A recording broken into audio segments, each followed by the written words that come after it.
66 million years ago, a piece of rock roughly 10 kilometers wide slammed into the Yucatan Peninsula. Within seconds, the impact sent a shockwave tearing across the surface, triggering earthquakes and a global firestorm. Today, the victims of that violent afternoon stand frozen in the quiet, shadowy halls of modern museums. These scattered bones are the only surviving monuments to an empire that dominated Earth's terrestrial ecosystems for 160 million years. The total erasure of Earth's most enduring biological empire suggests that even the most successful dynasties can be rendered obsolete by a single geological event. But to understand how they fell, we have to see how they rose.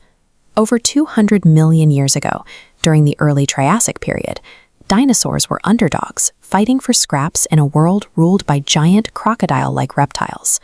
Those dominant reptiles had a severe anatomical limitation.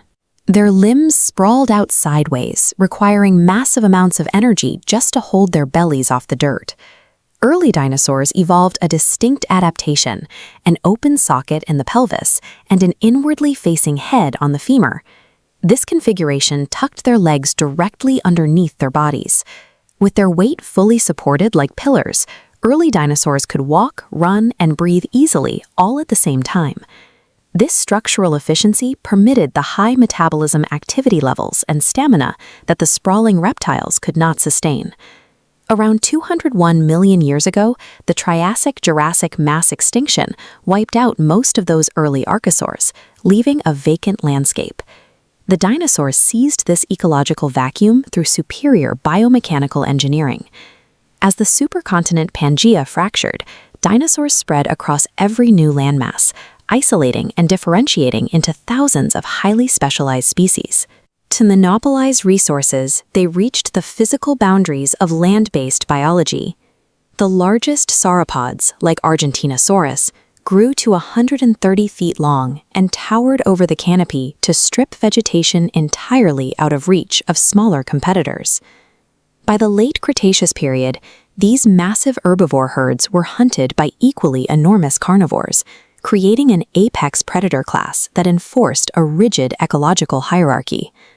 The sheer size of a Tyrannosaurus rex skull, built with thick bone and forward-facing eye sockets, evolved to track and crush large living prey. Under this overwhelming physical dominance, our own mammalian ancestors were suppressed. Mammals rarely exceeded the size of a domestic cat, relegated to the shadows as nocturnal scavengers. Through deep specialization into every terrestrial niche, the dinosaur lineage established a monopoly on Earth's land ecosystems. However, the late Cretaceous empire was already fraying, challenged by the restless tectonic nature of the planet itself. In ancient India, massive fissures opened in the earth, unleashing continuous volcanic eruptions across what is now known as the Deccan Traps. These eruptions expelled millions of cubic kilometers of lava in intense pulses, flooding the atmosphere with greenhouse gases and sulfur dioxide. Those chemical emissions triggered rapid temperature swings and corrosive acid rain. This damaged the global flora, stressing the foundational food supply that the largest herbivores relied upon. The reigning ecosystem was already destabilizing from within, poisoned by the very planet it occupied. Then came the executioner. When the Chicxulub bolide slammed into the Yucatan Peninsula, the immediate physical destruction was vast. The impact triggered magnitude 11 earthquakes and tsunamis that scoured the coastlines of entire continents. But the fatal blow was in the sky. Billions of tons of soot aerosols were ejected into the atmosphere, rapidly spreading around the globe and plunging the Earth into a freezing impact winter. Without sunlight, global photosynthesis ceased.